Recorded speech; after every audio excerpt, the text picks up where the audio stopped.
옛날부터 우리나라에는 덤으로 더 주는 문화가 있었습니다. 시장에서 콩나물을 사면 한 줌 더 얹어주는 것처럼 덤이란 더 얹어서 주고받는 정을 말합니다. 이게 그냥 물건이 아니라 사람 사이에 오가는 온정이고 인정으로서, 그래서 파는 사람도 좋고 사는 사람도 좋고 서로 마음이 훈훈해지는 문화입니다. 그런데 이 덤 문화가 조금 잘못 흘러갈 때가 있습니다. 덤이 자꾸 당연해지고 나중에는 내가 이렇게 했으니 너도 나한테 더 챙겨줘야지 하는 마음으로 변질되는 것입니다. 그리고 어느새 접대 문화가 되고 의존성 문화가 되고 뒤를 봐달라고 하고 청탁을 기대하게 되는 사회적인 문제로 커집니다. 따라서 덤이나 혜택을 과하게 기대하는 문화는 단순한 현상이 아니라 자존감이 낮고 정체성이 채워지지 않은 마음을 다른 누군가가 채워주기를 바라는 건강하지 못한 사회 심리적인 신호입니다. 이러한 의존성은 개인을 들여다보면 타고난다기보다는 자라면서 생겨나는 것이 크다고 합니다. 후천적인 것으로 성인이 되어도 자꾸 다른 사람이 자기에게 뭔가 해주기만을 기대하고 바라고 받아도 채워지지 않는 것, 그리고 또는 자기 자신에게 혜택이 과도하게 주어지기를 바라거나 누군가의 관심과 돌봄을 심하게 의지하고 기대하게 되는 것입니다. 이런 의존성은 대체로 어릴 때 부모나 양육자로부터 충분한 사랑과 돌봄을 받지 못했기 때문에 생긴다고 합니다. 관심과 돌봄이 채워져야 할 나이에 채워지지 못하니 성인이 되어서 누군가 나를 채워주기를 기대하는 마음이 계속됩니다. 스스로를 건강하게 세우지 못하기에 다른 사람의 관심과 호의와 인정을 통해서 자존감을 채우려는 패턴이 생겨나는 것입니다. 오늘 본문 속 모세의 모습이 그렇습니다. 자존감이 거의 바닥입니다. 하나님께서 모세를 출애굽을 위하여 부르시는데 모세는 자신이 누구인지, 자기 자신을 보니 아무 존재감 없는 사람이고 하나님의 부르심에 응답할 준비가 되어 있지 않았습니다. 그래서 내가 누구인가, 그리고 이런 나를 부르시는 하나님은 누구신가 하는 질문을 던졌던 것입니다. 모세는 하나님 앞에서 제가 누구라고 그 일을 하겠어요 하며 계속 물러나는데 사실 그럴 만한 배경이기도 합니다.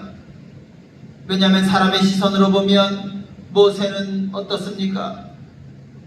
버려졌던 아이, 갈대 상자에 담겨 떠내려갔던 존재, 정상적인 가정 부모 품에서 자라지 못한 아이, 부모를 부모라고 부르지 못한 운명을 가진 자, 충동적으로 애굽 사람을 죽이고 도망한 자, 광야에서 40여년간 숨어 지낸 은둔자, 이제는 나이 들어 아무 영향력도 남지 않은 노인. 그의 인생 이력을 보면 정말 스스로 내가 누구입니까? 라고 묻게 될 수밖에 없습니다. 그러나 하나님의 대답은 무엇이었습니까? 하나님은 완전히 다른 방식으로 대답하셨습니다. 너는 내가 함께하는 존재이다. 이 한마디 모세의 정체성을 완전히 다시 세워주는 선언이었습니다. 사람이 말하는 정체성이 아니라 내가 누구인가 라는 질문에 대해 하나님이 정하신 정체성으로 모세란 사람을 규정해 주신 것입니다.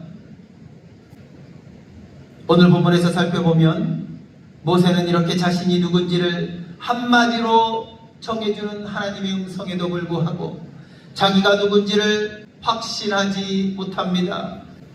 모세는 망설이며 불평합니다. 그들은 결코 나라는 사람을 신뢰하지 않을 것입니다. 나는 강한 부정을 하고 있습니다. 그는 자기 자신을 이미 불가능한 사람으로 정해 놓은 것입니다. 그리고 이 말에 배후에 숙여진 그의 마음은 사람들이 나를 어떻게 볼까요? 사람들이 나를 인정해 줄까요? 이런 불안으로 가득 차 있는 것입니다. 결국 그가 망설이는 것은 무엇입니까? 그들이 하나님을 믿을까? 그것이 아니라 그들이 나를 믿어줄까라는 의심입니다. 모세는 하나님의 부름 앞에서 가장 먼저 사람을 보고 있다는 것입니다. 하나님을 바라보지 않고 그들, 사람들, 여론, 평가를 두려워합니다.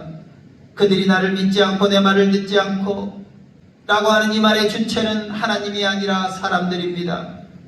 자신의 정체성을 하나님이 아닌 사람들에게서 찾고 있습니다. 이것은 우리들 가운데 너무나도 익숙한 모습으로 저 사람이 나를 어떻게 생각할까? 이 말에다가 무시당하지 않을까? 내가 이런 위치에서 뭘 할 수 있을까? 부족한 내가 어떻게 그런 말을 할까? 이처럼 우리의 정체성을 사람들의 시선과 판단에 맡겨버릴 때가 있습니다. 그래서 모세의 첫 번째 불안은 사람들에 대한 자신이 없고 다른 사람들이 믿어주지 않고 인정해주지 않을 것 같은 두려움과 염려로 가득합니다. 나 같은 사람이 하나님의 메시지를 전할 수 있을까? 깊은 자기 불신입니다. 그러자 하나님은 증거, 즉 표징을 보여주십니다. 이 표징은 단순한 기적이 아니라 모세를 위한 치유의 과정입니다. 우선 지팡이가 뱀이 되었다가 다시 지팡이가 되는 표징을 보여주십니다. 하나님이 물으십니다. 내 손에 무엇이 있느냐? 모세가 말합니다. 지팡이입니다. 이 단어는 지팡이이면서 동시에 권위와 통치를 상징합니다. 지팡이는 애굽왕의 권위의 상징이기도 하였고 목자에게는 생계의 도구입니다. 내 손에 무엇이 있느냐? 지팡이입니다. 즉 모세야, 내 인생 현실은 지금 어떤 모습이냐? 저는 초라한 목자, 지팡이 든 사람입니다. 그리고 그때 하나님은 그것을 뱀으로 바꾸십니다. 뱀은 신적 본능, 왕권의 상징이었습니다. 하나님이 말씀하십니다. 꼬리를 잡으라. 여러분, 뱀을 잡을 때 어느 누가 꼬리를 잡겠습니까? 머리를 잡아야 완전하지 꼬리를 잡으면 오히려 물립니다. 모세가 순종했을 때 뱀은 다시 지팡이가 되어 손에 쥐어졌습니다. 이것은 단순한 마실소가 아니라 하나님은 모세에게 하나님의 능력을 경험하게 하신 것입니다. 그 마음속에 가득한 두려움을 먼저 흔들어 깨뜨리고 계십니다. 애굽의 신적 권세라고 하여도 하나님 앞에서는 아무것도 아니라는 선언입니다. 그리고 그 권위와 권세가 아무리 대단하다 할지라도 너가 다스릴 것이다 라고 보여주신 것입니다. 하나님은 모세의 손에 들린 평범한 막대기를 하나님의 권위의 지팡이로 바꾸셔서 내가 약하지만 내가 너를 통해 일하겠다라고 하는 메시지를 주고 있습니다. 이제 하나님은 두 번째 표징을 보여주시는데, 주께서 말씀하시는 대로 품에 손을 넣었다가 꺼내보니 그의 손에 나병이 생겼는데, 다시 품에 넣었다가 꺼냈더니 그 피부병이 깨끗하게 사라지고 치유되는 역사가 있습니다. 여기서 나병은 히브리 문화에서 부정한 상태를 상징하며 몸과 마음이 무너지고 관계와 공동체와 정체성까지 다 무너지게 하는 병의 상징입니다. 지금 모세의 마음이 그렇습니다. 그의 마음속은 부정으로 가득 차 있습니다. 나는 과거가 너무 커서 자격이 없고 하나님이 나를 쓰실 리 없다고 하는 자존감의 병, 마음의 병으로 가득합니다. 그래서 하나님은 치유함을 보여주십니다. 너의 마음의 병은 내가 만진다. 너의 수치와 상처도 내가 회복해 한다. 나병이 생겼다가 치유한 표징을 통하여 하나님은 모세의 마음속에 깊이 박혀있는 자존감의 병 그리고 마음의 병을 치유하고 계신 것입니다. 너는 하지 못해도 내가 한다 하시는 것입니다. 오늘 이 장면에서 계속 강조하고 있는 한 가지는 사명은 능력 있는 사람이 붙드는 것이 아니라 하나님이 붙드시기 때문에 가능한 것이라는 것입니다. 이제 세 번째 표징으로 나일 강물이 피로 변하는 역사가 일어납니다. 이 나일강의 상징을 하는 것은 이집트의 생명, 문명과 신앙의 중심입니다. 이제 이 강이 피로 변한다는 것은 모세야, 애굽의 권세보다 내가 더 큰 자이다.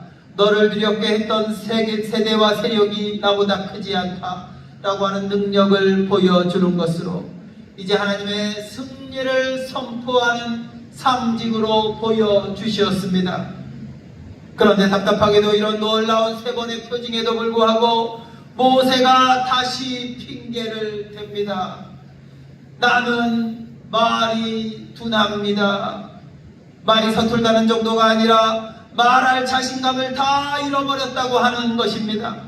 그런데 하나님께서 아주 중요한 말씀을 하여 주시는데 11절과 12절 말씀을 우리가 함께 읽겠습니다.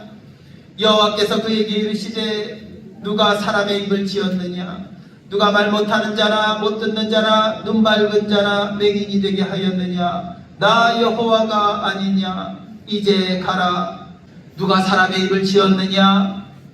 사람의 능력을 논하기 전에 그 입을 하나님이 지으셨다 하시는 것입니다. 만물을 창조하고 질서를 부여하신 하나님께서 말씀하며 그의 두려움을 치유하고 계십니다. 그리고 이제 가라. 내가 너의 입과 함께 있어서 할 말을 가르치리라 선언합니다. 함께 있다라고 하는 있다의 표현은 앞서 나는 스스로 있는 자이다에서의 있는 그것과 같은 단어입니다. 내가 너의 입과 함께 있겠다고 하는 것은 내 존재가 너와 함께 하며 내 존재 자체를 너와 함께 두겠다라고 하는 강력한 임재의 말씀인 것입니다. 미국의 한 초등학교에서 하나의 시행된 교육 실험이 있었습니다. 교사에게 무작위 학생 몇 명의 이름을 주면서 이 아이들은 창의력이 뛰어난 영재들입니다 라고 알려주었습니다. 실제로는 아무런 기준 없이 그저 뽑은 아이들이었는데 교사는 그 말을 믿고 아이들에게 더 기대를 가지고 대해 주었습니다. 1년 뒤에 실제로 이 학생들은 성적이 놀랍게 올랐고 자신감도 크게 상승하였습니다. 누군가의 믿음이 사람을 변화시켜서 이제 하나님이 모세를 그렇게 보고 계시면서 아직은 연약하나 하나님께 기대를 받자 그의 부족함이 능력이 되기 시작합니다. 오늘 주께서 택한 자들에게도 하나님은 이렇게 말씀하십니다. 나는 너가 약한 것을 보았다. 그래도 나는 너를 선택하였다. 너를 통해 할 일이 있다. 모세의 문제는 무엇이었습니까? 사람의 시선에 갇혀 있었던 것, 과거의 상처에 그리고 실패에 자신감이 무너져 있었던 것, 내면의 부정함과 죄책감에 사로잡혀 있던 것, 그리고 자기 스스로 능력을 재보고는 나는 아니다라고 하는 결론을 내렸던 것. 그러나 우리 하나님은 이런 모세의 문제를 하나하나 치유하여 주시면서 그를 세워주고 계셨습니다. 지팡이의 표징을 통하여 능력을 회복시키고 손의 나병 표징을 통하여 마음을 치료하여 주시고 나일강 비 표징을 통하여 시대와 권세보다 더 크신 하나님의 능력을 보여주십니다. 그리고 이제 내가 내 입과 함께 있으며 할 말도 다 가르쳐 주겠다 라고 하시면서 그의 존재를 온전히 회복시켜 주십니다. 이제 이쯤 되면 우리는 궁금하게 됩니다. 그렇다면 하나님은 왜 모세를 부르신 것일까? 그에게 뭐가 대단한 게 남아 있었던 걸까? 그러나 성도 여러분, 하나님은 모세의 스펙을 보신 것이 아니라 모세의 가능성을 보신 것도 아니라 하나님께서 보신 것은 하나님의 당신의 계획과 언약입니다. 그리고 그 계획에서 모세를 부르십니다. 이제 그 부르심 속에서 모세는 회복되고 성장해 가고 있는 것입니다.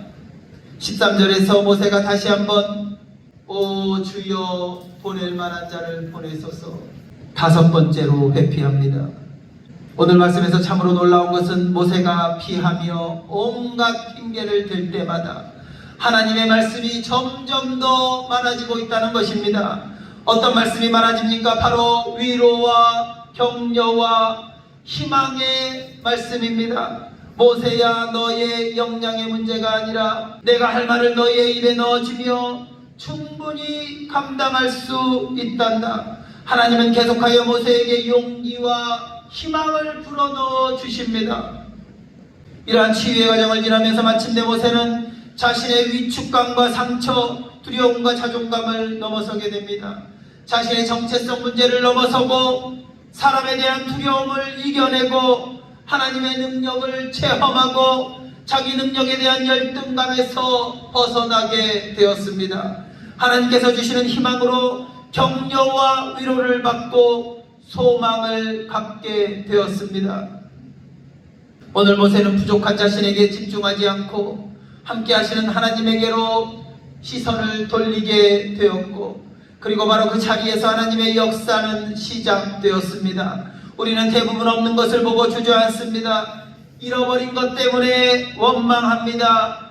하지만 하나님은 약한 자를 부르시고 상처 입은 자를 치유하시며 엎드린 자를 일으키시며 완전히 다른 말씀을 하십니다.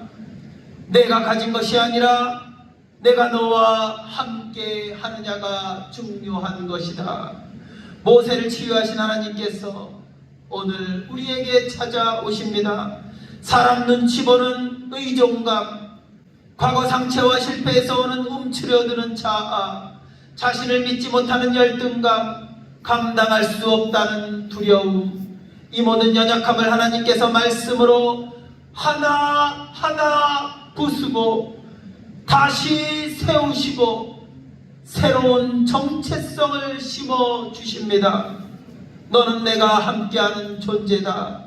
너는 내 것이다. 가라. 내가 너의 입과 함께 하겠다. 할 말을 가르치겠다. 내가 책임지겠다. 그러므로 성도 여러분, 사람 눈치 보느라 멈춰있던 자리에서 일어나고 나의 부족함 때문에 주저앉았던 자리에서 일어나야 할 것입니다. 하나님이 함께 하시면 연약한 자도 세워지고 나약한 자도 치유되고 작은 사람도 하나님의 큰 일을 이루게 됩니다. 연약함을 감추지 말고 하나님 앞에 그대로 내어놓으시기 바랍니다. 그 자리에서 하나님은 우리를 가장 강하게 세우실 것입니다.